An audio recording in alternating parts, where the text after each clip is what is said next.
বন্ধুরা আমাকে অনেকেই প্রশ্ন করেছেন যে গুরুজি এমন কি কোনো উপায় আছে যেটির মাধ্যমে আমরা জানতে পারবো যে নতুন বছর আমাদের কেমন কাটবে। তাদের উদ্দেশ্যে বলে রাখি বন্ধুরা, শাস্ত্রীয় মতানুসারে বিশেষ 6টি সংকেতের কথা আপনাদেরকে জানিয়ে দেব, যে 6টি সংকেত দেখার মাধ্যমে আপনারা নিজেরাই বুঝতে পারবেন যে নতুন বছর আপনাদের কেমন কাটবে।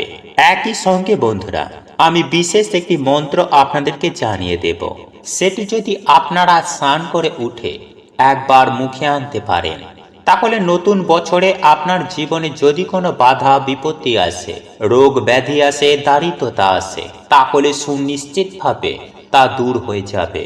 তাই এই প্রসঙ্গে বিস্তারিত জানার আগে আপনাদের বলে রাখি, আপনি যদি আমাদের এই চ্যানেলে নতুন হয়ে থাকেন তাহলে চ্যানেলটি অবশ্যই সাবস্ক্রাইব করুন এবং পাশে থাকা নোটিফিকেশন বেল আইকনটি ক্লিক করুন, কারণ আমি বিভিন্ন প্রকার তন্ত্র মন্ত্র বশীকরণ, টোটকা, বাস্তু টিপস, জ্যোতিষশাস্ত্র, পুজো আরাধনা এবং ব্ল্যাক ম্যাজিক করা নিয়ে নিত্য নতুন ভিডিও আপলোড করে থাকি, যা প্রয়োগ করার মাধ্যমে আপনার জীবনে থাকা সকল প্রকার সমস্যার সমাধান হয়ে যাবে।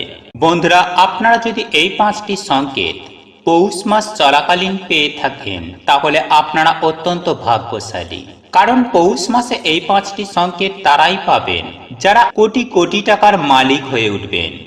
হ্যাঁ বন্ধুরা, সেই সকল ব্যক্তির কখনো অর্থের অভাব হবে না। মা লক্ষ্মীর কৃপায় তারা রাতারাতি কোটিপতি হতে চলেছেন। হ্যাঁ বন্ধুরা, আপনারা একেবারে ঠিকই শুনছেন। বন্ধুরা, আমরা প্রত্যেকেই ঘুমন্ত অবস্থায় স্বপ্ন দেখে থাকি, আর এই স্বপ্ন দেখা একটা স্বাভাবিক প্রক্রিয়া। তবে স্বপ্ন শাস্ত্র বলছে এমন কিছু কিছু স্বপ্ন রয়েছে, সেগুলি যদি আপনারা এই পৌষ মাস চলাকালীন দেখে থাকেন, বা এমন কোনো সংকেত যদি আপনারা এই পৌষ মাস চলাকালীন পেয়ে থাকেন, তাহলে তার মানে বুঝবেন যে এগুলি অত্যন্ত মঙ্গলজনক সংকেত। এগুলির মাধ্যমে আপনাদের জীবনে কিছু না কিছু ভালো হতে চলেছে।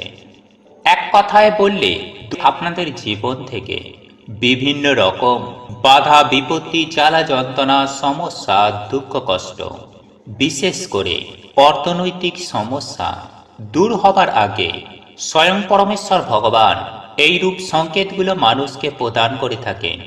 বন্ধুরা, আমাদের মধ্যে বেশিরভাগ মানুষই এই স্বপ্নগুলো দেখে থাকে, কিন্তু এর সঠিক অর্থ বুঝতে পারে না বলেই এই সব স্বপ্নগুলোকে এড়িয়ে যায় বা পাঁচকান করে ফেলে, যার ফলস্বরূপ তারা মা লক্ষ্মীর আশীর্বাদ কৃপায় ধনী হতে পারে না। তাই আজ আমি আপনাদেরকে অনুরোধ করব, আপনারা ভিডিওটি সম্পূর্ণ শেষ পর্যন্ত দেখতে থাকুন, তাহলে এই ভিডিওটির মাধ্যমে আপনারা জানতে বা বুঝতে পারবেন যে পৌষ মাস চলাকালীন কোন কোন সংকেতগুলো পেলে কাউকে বলা উচিত নয়, যা অত্যন্ত গোপনে রাখা উচিত। তাহলে কিছু না কিছু শুভ বার্তা আপনারা অবশ্যই পাবেন। বন্ধুরা, আমাদের জীবন প্রক্রিয়া চলাকালীন বিভিন্ন রকমের ঘটনা মানুষের সঙ্গে ঘটে থাকে, কিন্তু এমন কিছু কিছু স্বপ্ন রয়েছে বা সংকেত রয়েছে যার মাধ্যমে আপনি বুঝতে পারবেন 2024 সাল আপনাদের কেমন কাটবে। হ্যাঁ বন্ধুরা, আপনারা স্পষ্ট করে বুঝতে পারবেন যে আপনাদের সাথে ভালো ঘটবে না খারাপ কিছু ঘটতে পারে। সুপ্রিয় দর্শক বন্ধুরা, আমি স্টেপ বাই স্টেপ প্রত্যেকটা স্বপ্নের কথা আপনাদের জানিয়ে দিচ্ছি, তাই একটু মনোযোগ দিয়ে ভিডিওটি শেষ পর্যন্ত দেখুন। বন্ধুরা, আমি সবার প্রথমেই যে সংকেত বা স্বপ্নটির কথা বলবো, তথা এই পৌষ মাস তথা লক্ষ্মী মাসে যদি আপনাদের ঘুম ভোর 3টে থেকে সকাল 6টার মধ্যে স্বপ্নের মাধ্যমে দর্শন করেন যে কেউ ঝাড়ু বা ঝাঁট দিচ্ছে, তাহলে এর মানে বুঝবেন 2024 সাল আপনাদের জীবনে কোনো না কোনো মাধ্যমে মঙ্গলজনক কোনো কাজ হতে চলেছে। বন্ধুরা, যদি আপনারা এইরূপ স্বপ্ন সংকেত পান, তাহলে এটুকু আপনারা নিশ্চিত হয়ে যান যে আপনারা অত্যন্ত সৌভাগ্যের অধিকারী হতে চলেছেন, কারণ শাস্ত্র বলছে ঝাড়ু বা ঝাঁটা হলো মা লক্ষ্মীর স্বল্পা। এছাড়াও এই ঝাড়ু বা ঝাঁটা দিয়ে কিন্তু আমাদের বাড়ির যাবতীয় নোংরা আবর্জনাকে বাইরে বার করে দিই, অর্থাৎ নেগেটিভ জিনিসগুলোকে আমরা বাড়ির বাইরে বার করে দিই। সুতরাং আপনাদের জীবনে যে সব নেগেটিভ জিনিসগুলো থাকার জরুরি, আপনাদের অর্থনৈতিক কষ্ট আপনাদের জীবনে সদা সর্বদা লেগে রয়েছে। সেই নেগেটিভ এনার্জি বা অশুভ ক্রিয়াগুলি আপনাদের জীবন থেকে খুব তাড়াতাড়ি দূর হয়ে গিয়ে শুভ কিছু বার্তা আপনাদের জন্য বহন করে নিয়ে আসতে চলেছে। এছাড়াও বন্ধুরা, এই ঝাড়ু বা ঝাঁটার সংকেত পেলে জানবেন যে আপনাদের জীবন থেকে যাবতীয় দুঃখ কষ্ট জ্বালা যন্ত্রণা দূর হয়ে গিয়ে নতুন কিছু পাবার যোগ সৃষ্টি হবে। তাই অতি অবশ্যই এইরূপ কোনো সংকেত পেলে আপনারা কাউকে বলবেন না, গোপনে রাখবেন।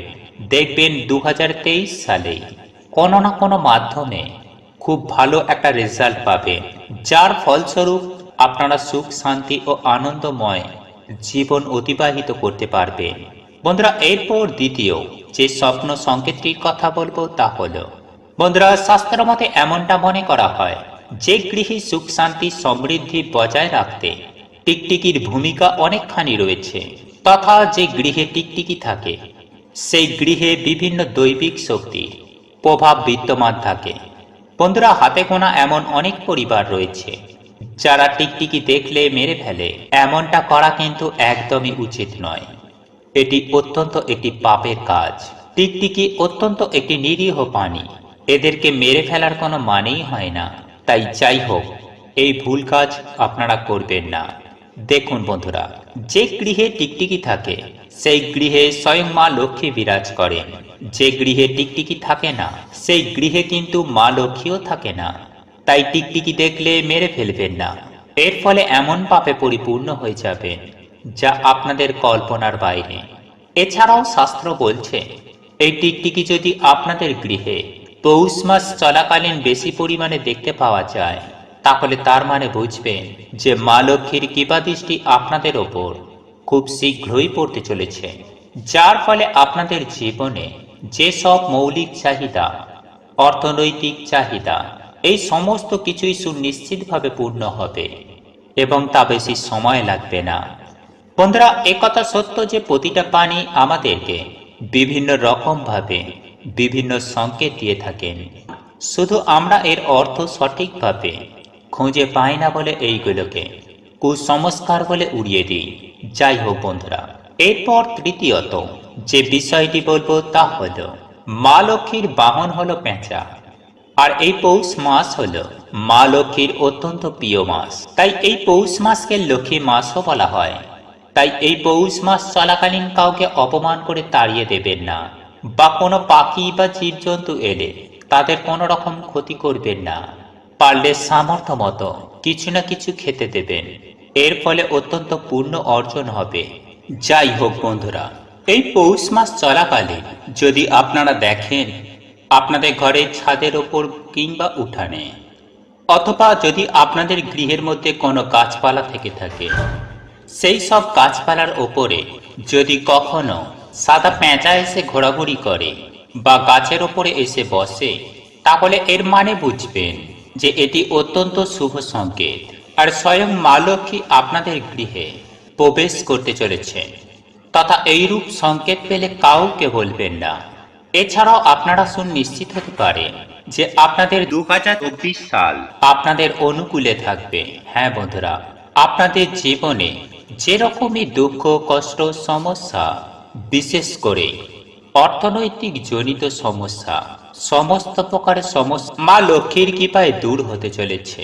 এরপর চতুর্থ যে সংকেতটির কথা বলবো তা হলো, বন্ধুরা, যদি আপনারা দেখেন আপনাদের গৃহে কালো পিঁপড়ে অত্যন্ত পরিমাণে বেড়ে গেছে, বা অনেকগুলো একসাথে পিঁপড়ে গোল করে খাবার খাচ্ছে, কিংবা কালো পিঁপড়ে মুখে করে খাবার নিয়ে দেওয়ালের গা বেয়ে ওপর দিকে উঠে যাচ্ছে, তাহলে সেক্ষেত্রে আপনাদেরকে বুঝতে হবে যে খুব শীঘ্রই আপনাদের জীবনে ভালো কিছু সংবাদ আসতে চলেছে। হ্যাঁ বন্ধুরা, কোনো না কোনো মাধ্যমে আপনারা কিন্তু হঠাৎ অর্থ প্রাপ্তি করতে চলেছেন। এক কথায় বললে অর্থ রিলেটেড সমস্ত সমস্যা আপনাদের জীবন থেকে একেবারে দূর হতে চলেছে। বা এটাও হতে পারে যে হঠাৎ করেই একটা অর্থ প্রাপ্তির সম্ভাবনা বা সুযোগ আপনাদের জীবনে আসতে চলেছে।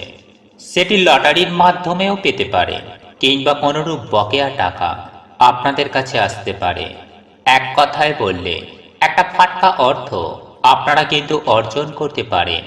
এরপর পঞ্চম যে সংকেতটি আপনাদেরকে বলবো তা হলো এই পৌষ মাস চলাকালে যদি আপনারা স্বপ্নের মাধ্যমে দেখেন কোনো ঠাকুরের কাজে ব্যবহৃত জিনিসপত্র কিংবা ঠাকুরের বাসনপত্র কিংবা স্বপ্নের মাধ্যমে শঙ্খ দর্শন করছেন বা হয়তো আপনি স্বপ্ন দেখছেন কোনো ব্যক্তি শঙ্খ বাজাচ্ছে, সেই শঙ্খের শব্দের ধ্বনি যদি আপনারা স্বপ্নের মাধ্যমে শুনতে পান, আপনাদের কানে এসে পৌঁছায়, তাহলে এটি কিন্তু অত্যন্ত শুভ সংকেত বলে শাস্ত্রে মনে করা হয়।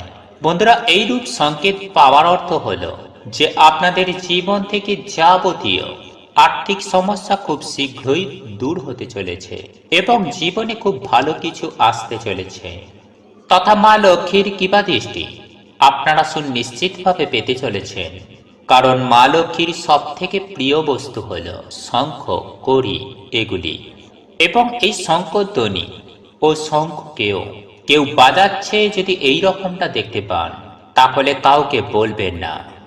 এই স্বপ্ন বা সংকেত গোপনে রাখবেন, তাহলে খুব সুন্দর জীবনে একটা ভালো রেজাল্ট পাবেন। এছাড়াও বন্ধুরা, এই পৌষ মাস চলাকালীন আপনারা যদি স্বপ্নে দেখেন কোনো পাখি আপনার গৃহে এসে আপনার উঠানে বা ঘরের আনাচে কানাচে কোথাও বাসা বেঁধেছে, তাহলে এটিও কিন্তু অত্যন্ত শুভ সংকেত।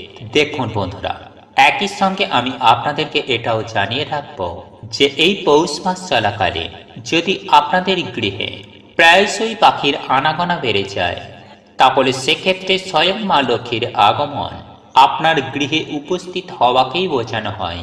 কিন্তু একই সঙ্গে আরও একটি বিষয় মাথায় রাখবেন যে শাস্ত্র বলছে যদি আপনাদের গৃহে পাখিরা এসে বাসা বাঁধে, তাহলে সেক্ষেত্রে আপনাদের গৃহে অনেক প্রকার নেগেটিভ এনার্জি দূরীভূত হতে পারে এবং এই রকম জিনিসটিকে সৌভাগ্যের প্রতীক বলা হয়।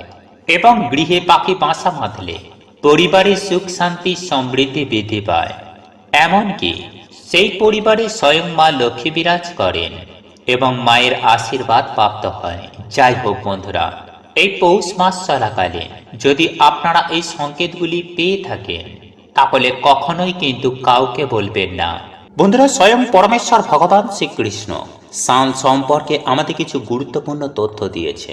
বন্ধুরা, প্রতিদিনের এমন অনেক ঘটনা থাকে যেগুলো আমাদের কাছে খুবই সাধারণ বলে মনে হয়। আমরা সেই ঘটনাগুলিকে শুধুমাত্র একটি রুটিন ভেবে করতেই থাকি, কিন্তু এর পেছনে যে শাস্ত্রীয় মতবাদ রয়েছে সেটিকে কিন্তু আমরা কেউ বোঝার চেষ্টা করি না।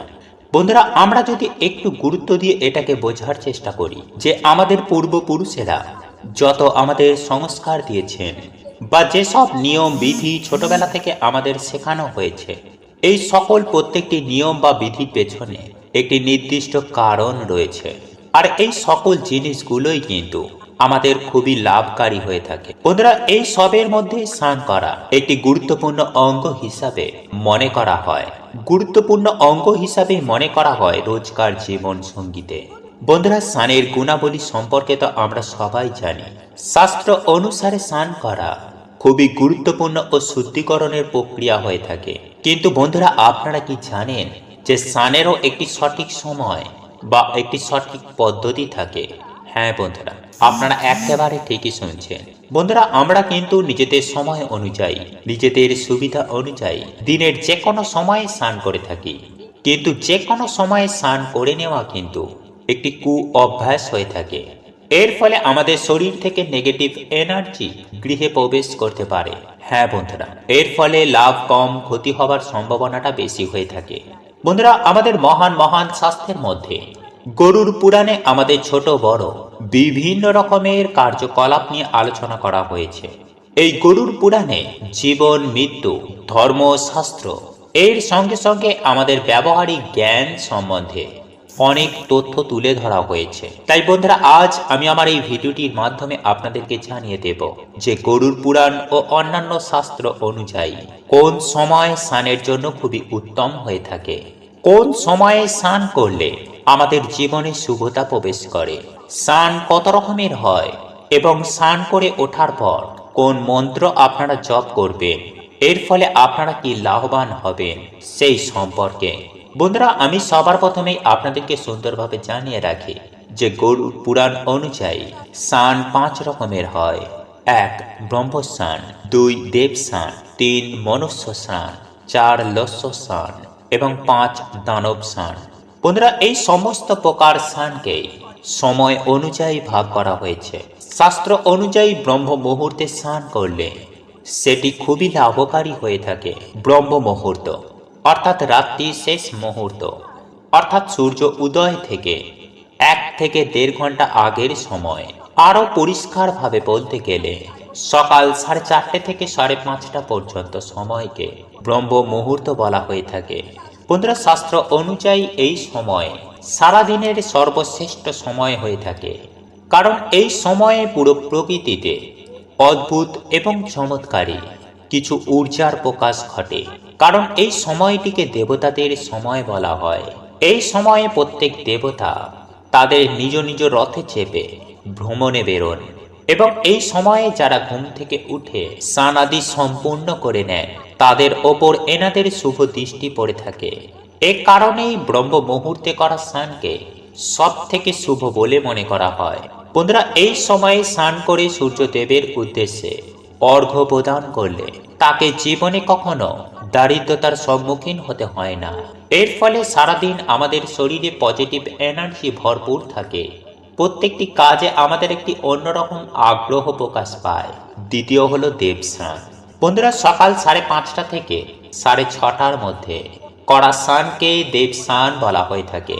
বন্ধুরা, সকল পবিত্র নদীকে স্মরণ করে এই স্নান করাকে সব থেকে পবিত্র স্নান হিসাবেই গণ্য করা হয়। এই সময়ে স্নান করলে আমাদের শরীরে পজিটিভ এনার্জির সঞ্চার হয় এবং সকল প্রকার নেগেটিভ শক্তি, অর্থাৎ সকল প্রকার নেগেটিভ ঊর্জা আমাদের শরীর থেকে স্নানের মাধ্যমে বেরিয়ে যায়। সে কারণেই দেব স্নান করলে আমাদের শরীরের সঙ্গে সঙ্গে মনও পবিত্র হয়ে যায়। বন্ধুরা, সকাল সকাল যখন আকাশে তারা দেখা যায় সেই সময়ে স্নান করাকে রস্য স্নান বলা হয়। এই সময়ে স্নান করলে যারা মানসিক দুশ্চিন্তায় ভুগছেন তাদের মানসিক শান্তি প্রাপ্তি হয়। চতুর্থ স্নান হলো মানব স্নান। বন্ধুরা, সকাল 6টা থেকে 8টার মধ্যে যারা স্নানাদি সম্পূর্ণ করে সেই স্নানকে বলা হয় মানব স্নান। এই স্নান সূর্য উদয়ের সময় বা সূর্য উদয়ের কিছুক্ষণ পরে করা হয়ে থাকে। এই সময়ে স্নান করাকেও শুভ বলেই মনে করা হয়। এই সময়ে স্নান করলে শরীরে চনমনে ভাব বজায় থাকে এবং যে কোনো কাজের জন্য আমাদের একটা আলাদা আগ্রহ সৃষ্টি হয়। আমরা যে কোনো কাজ করার জন্য আমরা ভেতর থেকে আলাদা একটা শক্তি অনুভব করি। পঞ্চম স্নান হলো দানব স্নান। বন্ধুরা, সকাল 8টার পরে স্নান করাকে দানব স্নানের অন্তর্ভুক্ত করা হয়েছে। এই সময়ে প্রকৃতিতে থাকা দৈবিক শক্তির পরিমাণ অত্যন্ত হারে কমে যায়।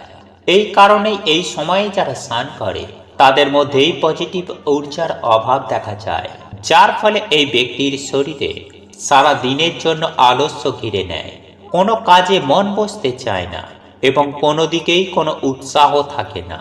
এই কারণেই সূর্য উদয়ের সময় নতুবা সূর্য উদয়ের খানিকটা পরে অর্থাৎ 8টার আগে স্নান করে নেওয়া অত্যন্তই শুভ বলেই মনে করা হয়। এ কারণেই শাস্ত্র মতে গরুর পুরাণ অনুযায়ী এবং বৈজ্ঞানিকভাবেও দেখতে গেলে আমাদের প্রথম 4 রকমের স্নানের মধ্যে যে কোনো এক রকমের স্নান বেছে নেওয়া উচিত। প্রতিদিন এই সময়ে উঠে স্নান করে ঈশ্বরের আরাধনা করলে সেই গৃহে কখনোই নেগেটিভিটি প্রবেশ করতে পারে না। গৃহেই সদা সর্বদাই মা লক্ষ্মীর আশীর্বাদ কৃপাদৃষ্টি বজায় থাকে। হ্যাঁ বন্ধুরা, সকল প্রকার দেবদেবীর আশীর্বাদ এই গৃহের ব্যক্তিরা প্রাপ্ত করে। বন্ধুরা, কথায় আছেই যে কোনো কিছুর অভ্যাস করতে গেলে টানা 21 দিন সেই জিনিসটিকে ট্রাই করতে হয়। তাই বন্ধুরা, একটি কথা বলা একান্তই দরকারি। যদি কেউ 8টার পরে স্নান করার অভ্যস্ত থাকে তাহলে কাল থেকেই আপনারা সকাল 8টার আগে স্নান করা ধরুন এবং পুরো টানা 21 দিন একই সময়ে স্নান করুন। দেখবেন আপনার জীবনে অভূতপূর্ণ পরিবর্তন লক্ষণীয় হবে। বন্ধুরা, এই সময়ে স্নান করলে সমস্ত রকমের নেগেটিভ শক্তি দূর হয়ে যায় এবং সমস্ত রকমের শুভ শক্তি আমাদের অন্তরে আমাদের মনে প্রবেশ করে এর ফলে আমরা যে কাজই করি না কেন আমরা সেই কাজেই সফলতা পাই। বন্ধুরা, সন্ধ্যার সময় এবং রাত্রিবেলায় তাহলে খুব প্রয়োজন যদি না থাকে তাহলে কখনোই স্নান করা উচিত নয়। যাই হোক বন্ধুরা, এইবার আমি আপনাদেরকে জানিয়ে রাখি যে আপনারা স্নান করার সময় কি বলবেন, যে কোন কথা বলে আমাদের স্নান করা উচিত। বন্ধুরা, এই একটিমাত্র কথা আপনারা যদি স্নানের সময় বলতে পারেন তাহলে আপনাদের জীবন থেকে সমস্ত রকমের সমস্যা, বাধা বিপত্তি দূর হয়ে যাবে। বন্ধুরা, স্নান করার সময় যে কথা বলা উচিত তা হলো, হে গঙ্গা যমুনা গোদাবরী সরস্বতী কাবেরী, হে সমস্ত পবিত্র নদী, কৃপা করে আমার স্নানের জলে প্রবেশ করুন এবং আমার স্নান শুদ্ধ করুন। বন্ধুরা, এই কথা বলে স্নান করলে এবং আপনারা যখন স্নান করবেন তখন ওম গঙ্গে ওম গঙ্গে ওম গঙ্গে এই শব্দটি অবশ্যই বলবেন। তাহলে বন্ধুরা সমস্ত তীর্থের স্নান করার ফল আপনারা প্রাপ্ত করবেন। বন্ধুরা, এই প্রকারই স্বয়ং পরমেশ্বর ভগবান শ্রীকৃষ্ণ গরুর পুরাণে স্নান সম্বন্ধে আমাদের গুরুত্বপূর্ণ তথ্যগুলি প্রকাশ করেছেন। বন্ধুরা, আমাদের প্রাচীন ধর্মগ্রন্থে শ্রদ্ধা করা উচিত এবং এখানে উল্লেখযোগ্য কথাগুলি আমাদের প্রত্যেকের জীবনেই সব সময় মেনে চলা উচিত। এতে করে আমরা জীবনে চলার পথে বিভিন্ন রকমের বাধা বিপত্তি থেকে মুক্ত